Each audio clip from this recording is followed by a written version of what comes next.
نحن نقص عليك أحسن القصص بما أوحينا إليك هذا القرآن وإن كنت من قبله لمن الغافلين. القصص النبوي قصوينك نبيذا.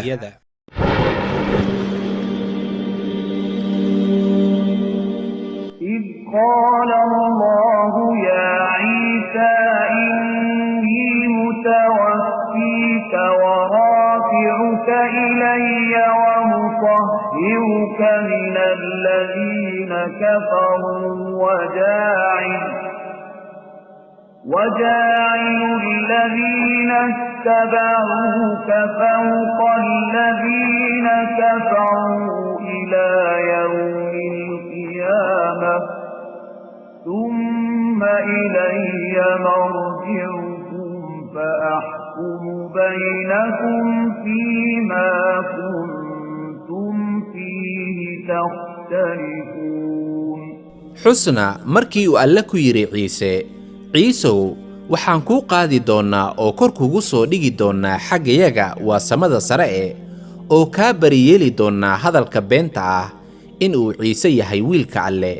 middaas oo ay yiraahdeen kuwa gaaloobay waxaan ka yeeli doonaa kuwa ku raacay adiga kuwa muwaaxidiin ah oo alle kaliya caabuda iyo kuwa ka sareeya kuwa gaaloobay ilaa iyo maalinta qiyaamaha dabadeed waxaad u soo noqon doontaan xaggayaga markaasaan idinku kala xukumi doonaa arrimihii aad isku khilaafi jirteen. sida laga soo wariyey ibnu cabbaas allaha ka raali noqday wuxuu yidhi markii alla doonay in ciise calayhi salaam uu kor u qaado ciise wuxuu u yimid asxaabtiisa oo guri ku sugnaa waxaa la sheegaa inay tiradooda ahayd 12 halka ay warin kale leedahay waxay ahaayeen 17 wuxuu ku yidhi ciise iyagii waxaa idinku jira kuwa igu gaaloobi doona 12 jeer kadib markii uu qofkaasi i rumeeyey dabadeed wuxuu ku yidhi haddaba kee baa qaadanaya muuqaalkayga oo kale oo diyaar u ah in la dilaa halkii aniga la iga dili lahaa oo gaaraya darajadayda oo kale. saawiil aad u daayaraa ayaa markiiba soo booda oo ku yidhi aniga markaasuu nebi ciise ku yidhi iska fariiso adigu isla su'aashii ayuu mar kale ciise weydiiyey raggii waxaa mar kale soo booday isla wiilkii kolkaasuu ku yidhi haddaba waa adiga markaasuu alla weyne u ekeysiyey ciise wiilkii ciisena calayhi salaam waxaa loo qaaday xagga sare ee samaawaadka ah isaga oo laga saaray saqafka kore gurigii uu ku jiray. muddo yar kadib yahuuddii doonaysay inay dilaan nebi ciise calayhi salaam ayaa gurigii yimid waxay markiiba gacanta ku dhigeen wiilkii loo ekeysiyey nebi ciise kadibna waa ay dileen oo daldaleen. warin kale ayaa waxay leedahay alle wuxuu ciise u ekeysiyey intii guriga kula sugnayd oo dhan saa markii yuhuudda ay yimaadeen gurigii waa ay ku wareereen waxay ku dhaheen dhammaantiin wayna idin wada laynaynaa haddii kale iska soo saara ciise saa nebi ciise ayaa ku yidhi asxaabtiisa yaa ka iibsanaya goob ama meel ka mid ah jannada waxaa markiiba u baxay mid ka mid ah raggii halkaas joogay ayaga oo dilay kadibna daldalay. intaas kadib waxaa la sheegaa inay u kala baxeen 3 koox la yiraahdo yacquubiya oo rumaysnaa inuu ciise isaga laf ahaantiisu ahaa alle oo uu dhex joogay intii uu doonay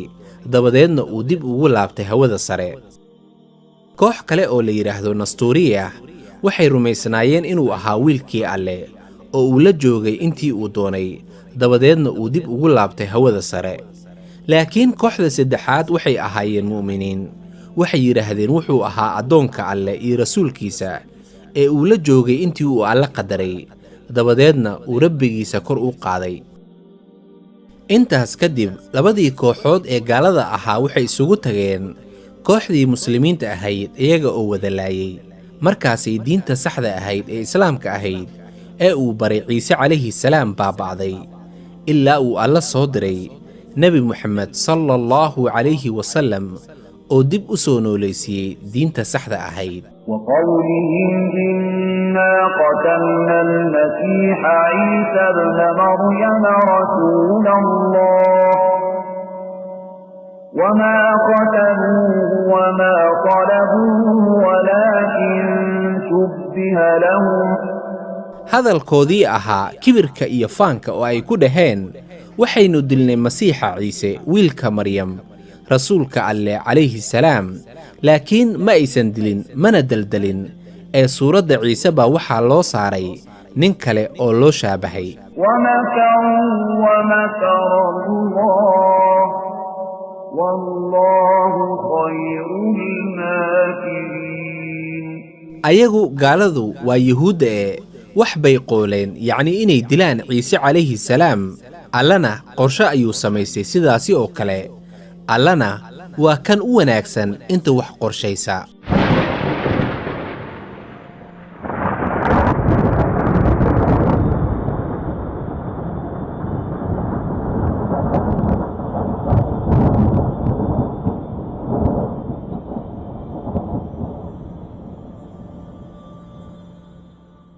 نحن نقص عليك أحسن القصص بما أوحينا إليك هذا القرآن وإن كنت من قبله لمن الغافلين القصص النبوي